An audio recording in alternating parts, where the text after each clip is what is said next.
6 mois pour devenir pilote automobile. Les amis, c'est déjà le 9e épisode de ma série de 0 à pilote. Si toi aussi t'es passionné et je sais que tu l'es, abonne-toi parce que je sais que tu regardes cette vidéo sans être abonné. Vous êtes énormément à me demander d'où vient ma passion pour l'automobile. En vérité, j'ai pas toujours été dans la preuve, j'ai fait peu de karting, mais j'ai toujours eu ce truc. À 10 ans, j'avais déjà la voiture télécommandée de Sébastien Loeb et je m'amusais avec dans la rue.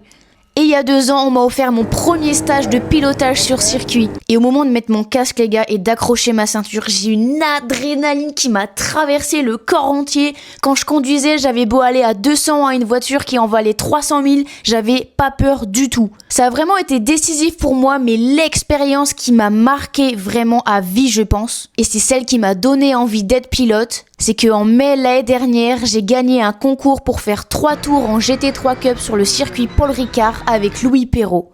On m'a accroché les harnais, on me les a serrés comme si je faisais partie du siège. Et là vraiment, je me suis dit, mais punaise, j'ai jamais ressenti ça de ma vie, je veux ressentir ça encore et encore. Une sensation inexplicable, ça m'a traversé le corps, je bougeais dans tous les sens, j'arrivais même pas à me retenir alors que c'est même pas moi qui conduisais. Et vraiment, depuis ce jour-là, je me suis dit, mais c'est ça que je veux faire. Bref, c'était fou, si vous avez l'occasion de le faire, mais foncez. Et vraiment à côté, les stages de pilotage, c'est de la gnognotte, désolé. Au moment où je te parle, je reviens de ma première endurance de kart, donc reste à l'affût, mardi je sors une vidéo là-dessus. D'ailleurs, je suis curieuse, dites-moi en commentaire si vous êtes des pilotes ou simplement des passionnés d'automobile.